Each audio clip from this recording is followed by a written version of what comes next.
Well, the Atlanta Falcons have played tight end roulette a little bit. They lost Austin Hooper, who was very good for them for some time. He caught a touchdown pass in the Super Bowl, so he definitely had some good years for the Falcons, but they lost him in free agency, and they went over and they replaced him with trading for Hayden Hurst. They gave up a second round pick to get Hayden Hurst, and I find this move pretty fascinating. Also worth noting from the trade, they gave up a fifth round pick for a fourth round pick as well, so they got a little bit higher there, so that definitely helps. And also, they gave up the New England second round pick, so they essentially traded Mohamed Sanu for Hayden Hurst, which I think is a pretty good move. He's a pretty good blocker, he has solid hands, he's not like an insane route runner or anything, but really what's going to set him apart from everybody else is going to be just he's young. I mean, the age is the real thing. He's only 26. And also, he's just a very fast guy. I mean, he ran a 4.67, and it feels like he runs that even when he's wearing pads. He has very quick speed, and it really does come into play. And we'll show an example of it. We'll start off with this one. It's a cover one blitz that the Baltimore Ravens are going to be going up against, and that's Hurst's route. So it's already a great route just given the situation. I mean, for one thing, his assigned man is further towards the sideline than he is, and since he's running towards the middle of the field, that's a good thing. But also in man coverage, routes with quick cuts are usually a good thing, and also there's nobody over the middle that can help him out. So this means that Hurst has definitely an advantage heading into this play. And after the ball is snapped, notice how quickly he just gets wide open. It's that acceleration and that speed that he can just really just be such a pest, basically. It's very annoying to go up against when you have a tight end who can block, but then can also run routes very quickly. I mean, he's going to continue running. He just completely outruns that Pittsburgh player all the way over into the sideline. So that's probably, honestly, I feel like the big thing he's going to bring to the table for the Falcons. I do think that Atlanta will definitely find a way to use him and utilize him to their advantage, and you have to imagine, him having two receivers like Julio Jones and Calvin Ridley to take away some of the attention. That can be a really big benefit for him. And of course, just having Matt Ryan throw him the ball, that's going to probably be the biggest benefit for him. But, this guy can definitely run routes that are, sort of more teamwork routes, like a play like this. It's going to be a cover 3 zone, and this is essentially a pick play. They're going to have that Baltimore player run out and get in the way of that Pittsburgh player, because then they can simply have Hurst run underneath, and he should be able to get open. This is zone coverage, but, with both of them running into the zone, this can work, and if it was man coverage, it would work. So either way, this is a pretty good route.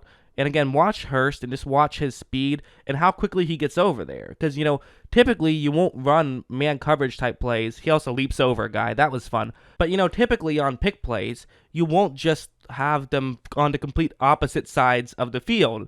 Usually you have them both on one side of the field and run it straight from there.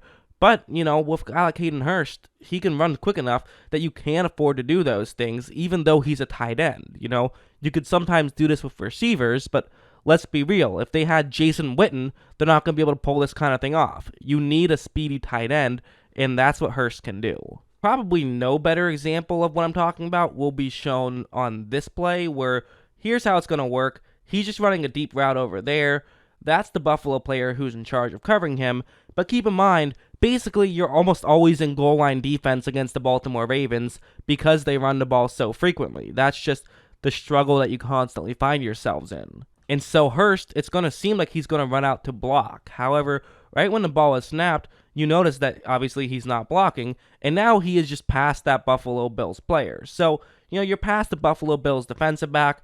Okay, good job, but what typically happens at this point? Typically, the quarterback makes the throw, you make the catch, and then get tackled immediately because you're going up against a defensive back, it's a tight end, usually you're just going to make the catch, but you're also going to get tackled.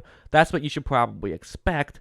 However, again, Hurst just has that speed where he runs, he makes the catch, and is able to continue running and still outrun everybody else and get into the end zone for a touchdown because he honestly is as fast as a defensive back despite being a tight end, which is just such a mismatch when you have somebody like that. When you have a guy who can block, so you have to be wary of him. He's 6'4", but also can run faster than you. It's like, what are you supposed to do?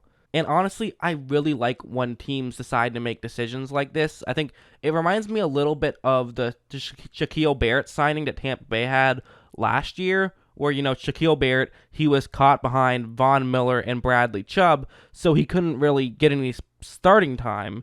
And so what Tampa Bay did was they said, hey, we'll give you this contract. It won't be a major contract, but we'll promise you some starting time. And then because of that, he was able to, flourish. He led the league in sacks. Now, that's obviously the exception to the rule. And, Tampa Bay got Shaquille Barrett for free. The Atlanta Falcons have to give up a second-round pick to get Hayden Hurst. So not exactly a one-for-one. But at the same time, they feel like Hurst is just trapped behind some of their other, Mark Andrews went to the Pro Bowl last year. So the fact that Baltimore has plenty of tight ends, they can afford to give him up.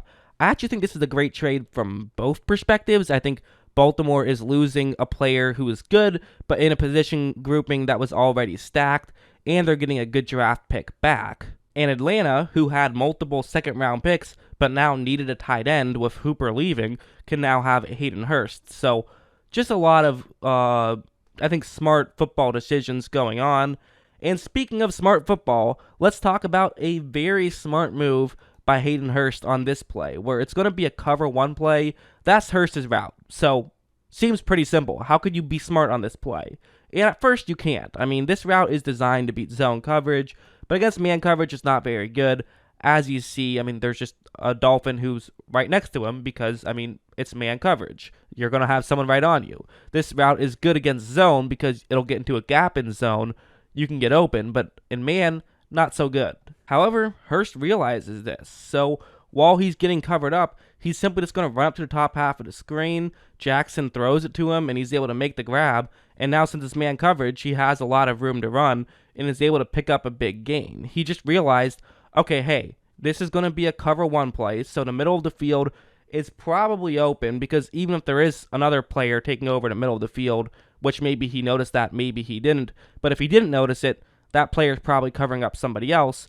And he also might have noticed that it was a blitz, and he realized that there's only going to be one player deep, which is why he ran over the middle of the field.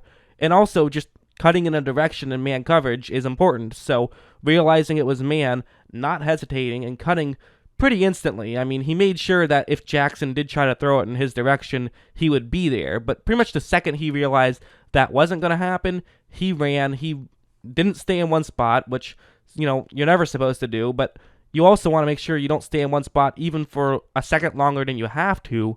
Hurst didn't. The second Hurst realized he could move, he did move.